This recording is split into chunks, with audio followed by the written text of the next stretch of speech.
Le musée abrite un trésor, ses collections d'œuvres. Des œuvres aux petits soins, pour un nettoyage ou parfois pour de gros travaux. Ici, un plâtre endommagé par l'humidité.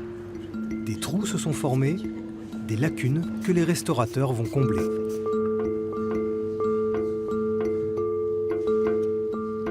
Tu vois, je peux pas aller au fond. Je vais prendre un petit coton bâton peut-être.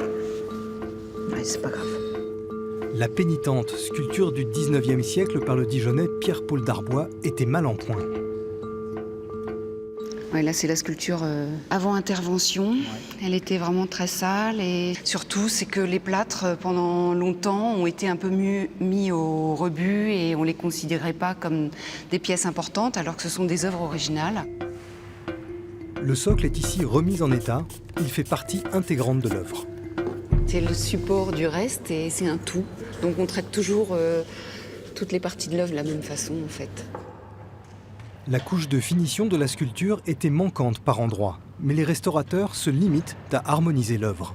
L'idée, c'est de retrouver une œuvre dont on puisse aborder tous les volumes sans que le regard soit heurté par des détails malencontreux. Il ne s'agit pas de refaire des choses pour les réinterpréter en quelque sorte, de ne pas réinventer des formes qui n'existaient pas auparavant. Aux réserves, de plus petites sculptures sont en préparation avant leur présentation. Ici, juste un nettoyage en profondeur.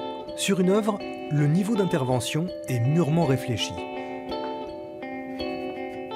Quand il y a des choix à faire de niveau de retouche, de niveau de restitution, des parties qu'on remet, on pense forcément à la lisibilité, à ce qu'on va comprendre de la sculpture, qu'est-ce qui est gênant dans la lacune qu'on va éventuellement laisser, ou pas gênant d'ailleurs, et qu'est-ce qui pourrait faire un contresens en quelque sorte. À présent, changement de dimension.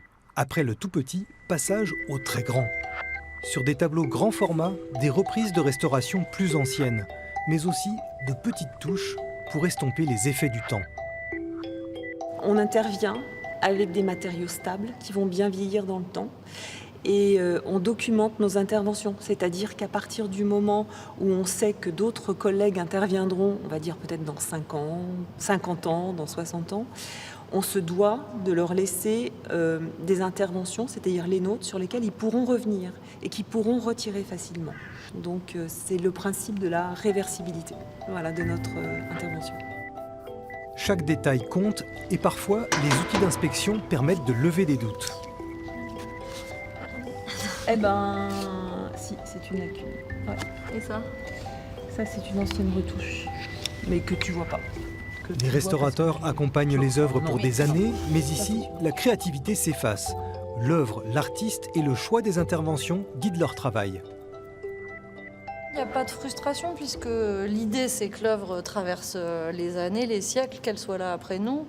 Nous c'est ça notre but et notre rôle. Il n'y a pas de frustration. S'il y avait une frustration, je serais artiste peintre et je ne serais pas restauratrice en fait. Une fois les œuvres bien choyées, c'est avec d'infinies précautions qu'elles vont être manipulées et transportées. Un nouvel espace les attend.